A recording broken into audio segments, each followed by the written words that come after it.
Hello everyone, very good morning, very good afternoon, a very good evening, my dear children, मेरे प्यारे बच्चों, कैसे हो आप लोग बेटा। आज बच्चों हम लोग थोड़ा सा वर्ड मीनिंग इस चैप्टर का कवर कर लेते हैं, फिर उसके बाद इस बुक को देखते हैं। देखिए बच्चों, यहाँ पर रॉक है, रॉक का मतलब चट्टान होती है। मिनरल, मिनरल का मतलब खनिज होता है ना। पृथ्वी के का जो ऊपरी लेयर होता है जिसमें बहुत सारे क्या कहते हैं आपको मेटल्स मिलते हैं, जिसमें एल्यूमिनियम है, कॉपर है, गोल्ड है, सिल्वर है, डायमंड है ना। तो जिस भी रूप में ये पाए जाते हैं तो क्या कहा जाता है, मिनरल्स। तो मिनरल्स को क्या कहते हैं, खनिज। फर्टाइल लैंड, फर्टाइल लैंड का मतलब होता है उपजाऊ भूमि। तो जो उपजाऊ नहीं होता है उसको क्या कहते हैं, तो उसको बच्चों बंजर कहते हैं, बंजर। बरेन, बरेन का मतलब होता है बंजर, तो बंजर। क्लियर, आप लोग को समझ में आया। फिर आगे मैन्योर, मैन्योर का मतलब होता है खाद। आप लोगों ने देखा होगा कि खेती करते समय, खेती करते समय बच्चों उसमें गोबर की खाद हम लोग डाल देते हैं, है ना। हैवी रेन, हैवी रेन का मतलब होता है भारी बारिश। फिर टेरेस फॉर्मिंग, टेरेस फॉर्मिंग का मतलब होता है सीढ़ी नुमा खेती। सीढ़ी बना दिया जाता है जो पहाड़ी इलाके होते हैं, पहाड़ी इलाकों में जो बारिश का पानी होता है ना वो बहुत तेजी से बहता है, तो उसी बहाव को कम करने के लिए हम लोग टेरेस फार्मिंग करते हैं, सीढ़ी नुमा खेती होती है। फिर आगे बेटा एम्बैंकमेंट, एम्बैंकमेंट का मतलब होता है तटबंध। चैप्टर में है, आप लोग को क्लियर होगा। फिर कंजर्वेशन का मतलब होता है संरक्षण, है ना, संरक्षण, किसी की सुरक्षा करना। जैसे सॉइल कंजर्वेशन यानी मिट्टी की सुरक्षा करना। वाटर कंजर्वेशन का मतलब पानी की सुरक्षा करना, पानी का संरक्षण। फेंस का मतलब होता है घेरा लगाना। एंड ओवर ग्रेजिंग का मतलब होता है ज्यादा चर लेना। क्लियर बच्चों, ओके गाइस। तो चलिए हम लोग अपना चैप्टर स्टार्ट करते हैं। पेज नंबर 93 है बच्चों, आपका कितना है, पेज नंबर 93 एंड 94।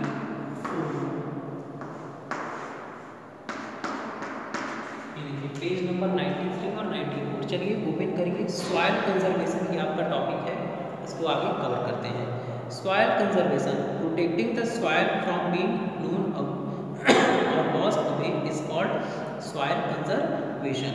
यानी सॉइल को प्रोटेक्ट करना ताकि उसको तेज हवाएं और बारिश का तेज पानी बहा ना ले जाए, इसको क्या कहा जाता है, सॉइल कंजर्वेशन कहा जाता है। To save soil we have to make measure to stop soil erosion, है ना। तो सॉइल को सेव करने के लिए हमको क्या करना पड़ेगा, सॉइल इरोशन को रोकना पड़ेगा, है ना। सॉइल को अगर सेव करना है, बचाना है, तो सबसे पहला काम तो ये है कि सॉइल इरोशन को आप किसी तरह से प्रिवेंट करिए, यानी रोकिए। Soil erosion makes the soil lose its fertility, है ना। सॉइल इरोशन से क्या होता है कि जो मिट्टी की उपजाऊ शक्ति है वो कमज़ोर पड़ जाती है, कम हो जाती है। This leads to a fall in crop production, therefore farmers have to find ways to prevent soil erosion. तो बच्चों जो जब सॉइल इरोशन होता है तो मिट्टी की उपजाऊ शक्ति कम हो जाती है, जिससे जो फसल है उससे हम लोगों को ज़्यादा उपज नहीं मिल पाती है। और इसीलिए किसान जो है कई ऐसे तरीके अपनाते हैं जिससे कि जो सॉइल इरोशन है उसको रोका जा सके, मिट्टी का कटाव जो है रोका जा सके। और बच्चों the following veg can be adopted for the conservation of soil. तो बेटा कई ऐसे स्टेप्स लिए गए, कई ऐसे कदम लिए गए हैं जिससे कि आप सॉइल इरोशन यानी मिट्टी के कटाव को आप लोग रोक सकते हो। तो पहला है बच्चों by growing grass and plants, जिसको हम लोग एफॉरेस्टेशन कहते हैं, है ना। तो ढेर सारे आप लोग बच्चों पेड़ पौधे लगाओ, तो इससे सॉइल इरोशन को रोका जा सकता है। Soil can be conserved by planting grass and plant. If land is not being used for farming, it is good to grow grass on it. तो बेटा सॉइल को कंजर्व किया जा सकता है जब आप ज़्यादा से ज़्यादा पेड़ पौधों को लगाएं। और बेटा वो ज़मीन जिस पे खेती नहीं की जाती है तो उस पे तो घास उगाना और भी आसान होता है। The grass covers the top soil and holds air page turn करिए। The grass covers the top soil and holds it down so that the top layer is not carried away by wind and water. तो बच्चों जो घास होती है या जो पेड़ पौधे हम लोग लगाते हैं, तो उनकी जो जड़ें होती हैं वो मिट्टी को मजबूती से बांधे रखती हैं, जिससे कि तेज हवा और तेज पानी जो है मिट्टी को बहाकर नहीं ले जा पाता है और आपकी मिट्टी जो है उसको कोई नुकसान नहीं होता है। Rows of plants may be planted, roots of plant hold the soil together, this prevent the loss of the top layer of the soil. बेटा जो पेड़ पौधे होते हैं ना, जो छोटे छोटे प्लांट होते हैं, वो उनको एक रो में लगाना चाहिए, है ना। जैसे आप लोग प्रेयर करते समय एक रो में लगे होते हैं ना, एक लाइन में लगे होते हैं, तो उसी तरह पेड़ पौधों को भी जो छोटे प्लांट होते हैं ना बच्चों, उनको एक रो में लगाना चाहिए, क्योंकि जो प्लांट होते हैं उनकी जड़ें मिट्टी को मजबूती से बांधे रखती हैं और जिससे कि वो सॉइल को तेज़ हवाएं और तेज बारिश का पानी अपने साथ नहीं बहा पाता है और आपकी मिट्टी जो है सुरक्षित रहती है। By terrace farming, terrace farming का मतलब होता है सीढ़ी नुमा खेती। So guys please continue. By terrace farming, यानी टेरेस फार्मिंग का मतलब क्या होता है? सीढ़ी नुमा खेती। The flow of rain water is very rapid on hill sides. बेटा जो पहाड़ी इलाके होते हैं ना, वहाँ पर बारिश के पानी का बहाव बहुत तेज होता है। देखिए ना, ढलान पर, पहाड़ी इलाके का मतलब ढलान, तो वहाँ पर जो बारिश का पानी होता है वो बहुत तेजी से नीचे आता है। On hill slope rain water carries away a lot of top soil to prevent it, slopes are cut into terrace और स्टेप्स फॉर ग्रोइंग क्रॉप्स। तो बच्चों पहाड़ी ढलान जो होती है ना, वहाँ पर जो बारिश का पानी होता है अपने साथ मिट्टी को बहा करके ले आता है। तो क्या करते हैं कि जो ढलान होती है ना बच्चों, उसको छोटे छोटे सीढ़ियों में क्या करते हैं, कट कर देते हैं।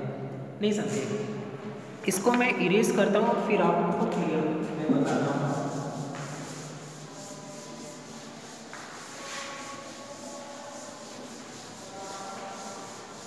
ये देखिए बच्चों, अब ये देखिए एक ये ढलान है ना, ये एक ढलान है, क्लियर? इसमें तो बड़ा ज़्यादा नुकसान होगा, तो हम लोग ढलान को कुछ ऐसे बनाते हैं।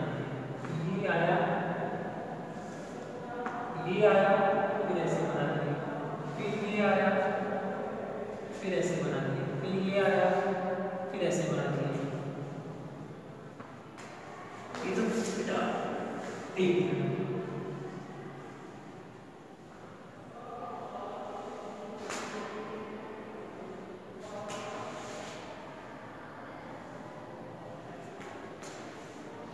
बच्चों इस तरह से सीढ़ी नुमा जो खेती होती है ना। टेरेस फार्मिंग बच्चों जो बुक में फिगर दिया है वो थोड़ा सा रॉन्ग हो गया है, क्लियर? तो आप परेशान मत होइए, मैंने आप लोगों को सही बताया है।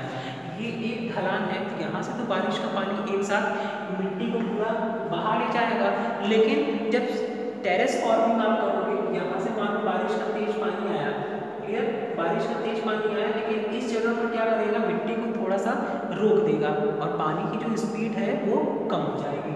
फिर यहाँ से नीचे आया, फिर ये बहा करके ले जा रहा है, लेकिन यहाँ पर फिर क्या होगा, थोड़ी सी मिट्टी को और ये यहीं पर रहने देगा, अपने साथ आगे नहीं बहा पाएगा। तो बच्चों जो टेरेस फार्मिंग होती है उसमें वाटर की जो फ्लो की स्पीड होती है वो कंट्रोल हो जाती है, कम हो जाती है। दूसरा, वो बहुत ज़्यादा मिट्टी को नहीं बहा पाता है और सारी मिट्टी जो है हर दूसरे तीसरे स्टेप पे क्या होती है, रुक जाती है। To prevent it, slopes are cut into terrace or steps for growing crops. The steps slow down the flow of water as is left on the next step.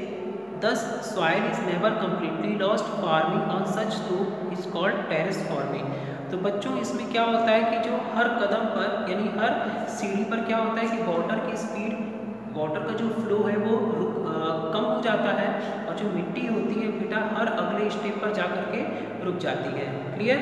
तो ऐसी फार्मिंग को क्या कहा जाता है, टेरेस फार्मिंग। और आपको confirm होना चाहिए कि जो खेती है वो हो कहाँ रही है, खेती जो है इन जगहों पर हो रही है। ना, खेती जो है बच्चों इन जगहों पर होती है।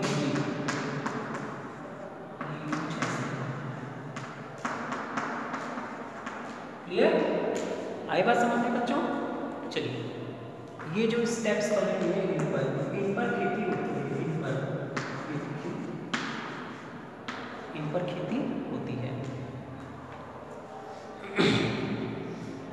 अब है बेटा by dams and embankments. Dam और इम्बैंकमेंट का मतलब होता है तटबंध बनाना और बांध बनाना। During floods a great part of top soil is washed away by rivers in order to prevent the great loss. Dam and embankment are built for checking soil erosion. बेटा जब बाढ़ आती है तो मिट्टी की बहुत ज़्यादा मात्रा जो है या मिट्टी का बहुत ज़्यादा भाग जो है बारिश का पानी अपने साथ बहा करके नदियों में ले जाता है। तो बेटा इस सॉइल के लॉस को रोकने के लिए, जो बच्चों सॉइल का लॉस हो रहा है ना, इसको रोकने के लिए हमें तटबंध और बांध नदियों में बनाने चाहिए ताकि सॉइल इरोशन को रोका जा सके। Making walls of rock and stones on the banks of river is called embankment. बेटा जो नदियों के किनारे होते हैं वहाँ पर चट्टाने और पत्थर के टुकड़े से क्या किया जाता है, एक दीवार बना दी जाती है जिसको एम्बैंकमेंट कहा जाता है। और आप लोग बुक के सेकंड वाले फिगर में आप लोग देख सकते हैं नदियों के किनारे जो चट्टान और छोटे छोटे पत्थर के टुकड़ों से वॉल बनाई गई है, इसी को तटबंध कहते हैं या फिर एम्बैंकमेंट कहा जाता है। Embankment prevent the flooding of near by floods and reduce the damage caused by floods. तो बेटा एम्बैंकमेंट से क्या होता है कि वो बाढ़ को रोकता है और दूसरा जो बाढ़ से होने वाले जो डैमेज होते हैं, जो नुकसान होते हैं, उनको भी रोकता है। अब है बेटा by cover crops. Cover crops क्या होती है, after the crops are harvested there is a time gap before planting a new crop to prevent the soil from being blown away. Plants are grown on the bare field. बच्चों जब एक फसल आप लोग काट लेते हो, उग गई फिर काट लिए, तो अगली फसल आने से पहले उतना जो है गैप मिल जाता है ना, कुछ गैप मिल जाता है तो लोगों को लगता है कि आखिर में इसमें क्या होना चाहिए। तो कुछ ना कुछ बेटा खेतों में ज़रूर बो देना चाहिए, खेत को खाली नहीं रखना चाहिए, क्योंकि अगर आप खेत को खाली रखोगे तो तेज़ हवाएं और बारिश का पानी अपने साथ मिट्टी को बहा करके ले जा सकता है और सॉइल इरोशन हो सकता है। तो खेतों को कभी आप खाली नहीं छोड़ोगे। एक फसल को काटते हो उसके बाद कुछ दूसरा जो है कुछ दिन बाद उसको बो दीजिए ताकि मिट्टी हमेशा पौधों की जड़ों से मजबूती से पकड़ी रहे और उनका इरोशन न हो पाए। This is known as cover crop. The root of cover crop holds the soil from being blown और वॉश्ड अवे, है ना। जो पेड़ों की जड़ें होती हैं वो मिट्टी को मजबूती से बांधी रखती हैं और आगे नहीं जाने देती हैं। By fence in plain farmer build fences around in field, this prevent rain water from washing away the top soil. बेटा प्लेन एरिया यानी समतल मैदान में जो किसान होते हैं वो बाड़ा बना देते हैं, घेरा लगा देते हैं खेतों के किनारे। ये देखिए फेंस आप देख सकते हो बेटा, ये फेंस आप देख सकते हो, ये देखिए है ना, ये है फेंस। चलिए, this prevent rain water from washing away the top soil. बेटा ये जो है बारिश का पानी जो अपने साथ टॉप सॉइल को बहा करके ले जाता है वो उसको रोक देंगे fence. By birds river wash away the soil on their banks to prevent this tall mud wall are built on the sides of the river. These are called bunds. Bunds act as barrier between the river banks. तो बच्चों कई बार होता है नदियाँ अपने किनारे से मिट्टी को बहा ले जाती है, जिससे क्या होता है कि नदियाँ धीरे धीरे मिट्टी को काटने लगती है। तो वहीं पर जो है मिट्टी की एक बहुत मोटी दीवार जो है हम लोग पूरा नदी के किनारे बना देते हैं, जिससे बच्चों की जो नदी का पानी है वो एक बैरियर के द्वारा रोका जाता है वहाँ पर, और जो नदी का पानी है वो मिट्टी को बहा कर नहीं ले जा पाता है। By trees and plant strips, कई बार ऐसा देखा गया है कि खूब ढेर सारे पेड़ पौधे हम लोग लगा देते हैं ताकि सॉइल को कंजर्व किया जा सके। स्ट्रिप्स ऑफ ग्रास, ट्रीज और shrubs can be grown around the field. बेटा हम लोग अपने खेतों के चारों तरफ घास, बड़े बड़े पेड़ और श्रब्स का मतलब होता है झाड़ झंखाड़, झाड़ी, जैसे बबूल का पेड़ लगा दिए है ना, बबूल हुआ, कीकर हुआ, तो इन सबों को श्रब्स कहा जाता है। These strips slow water runoff from fields and remove soil, chemical and nutrients before water enters a stream। और बच्चों इनको हम लोग खेत के चारों तरफ इसलिए लगाते हैं ताकि जब बारिश का पानी इन खेतों से आगे की ओर जाना शुरू करे तो उस बारिश के पानी के साथ जो मिट्टी के टॉप लेयर है, जो मिट्टी का जो है सबसे ऊपरी लेयर है, वो इनके द्वारा रुक जाए और सिर्फ बारिश का पानी ही आगे जाए, कोई वो मिट्टी को न बहा पाए। एंड लास्ट है बेटा by avoiding over grazing to prevent the tops layer from getting exposed, the over grazing animals should not be allowed to graze in the same field continuously for a long time. बेटा अगर आपको soil का top layer बचाना है ना, मिट्टी की ऊपरी परत को बचाना है, तो आप ये श्योर कर लीजिए कि ओवर ग्रेजिंग किसी एनिमल के द्वारा न हो पाए। कई बार ऐसा देखा गया है कि कुछ एनिमल जो होते हैं वो सेम फील्ड पर यानी सेम एक ही जैसे मैदान पर बार बार जो है घास को चरते हैं, जिससे वहाँ की घास सारी खत्म हो जाती है, और घास खत्म हो गई तो फिर वहाँ पर सॉइल का इरोशन होना बिल्कुल भी पक्का हो जाता है। तो श्योर कर लीजिए कि ओवर ग्रेजिंग को आप लोग किसी न किसी तरह से रोकिए। To prevent the field farmers can use wire boundary around the field. और बेटा इसको रोकने के लिए क्या करना है कि हम अपने खेतों के चारों तरफ बेटा मोटे मोटे कटीले तारों का एक बाउंड्री बना दें, जिससे कि हम लोग सॉइल इरोशन को रोक सकें और ओवर ग्रेजिंग को भी रोक सकें। तो बच्चों आज ये चैप्टर फिनिश होता है और इसके बुक वर्क आप लोग अगर खुद से कर सकते हो तो कर लेना, अदरवाइज नेक्स्ट लेक्चर में इसके बुक वर्क और क्वेश्चन आंसर को कंप्लीट किया जाएगा। लव यू ऑल बच्चों, bye bye, take care and good luck.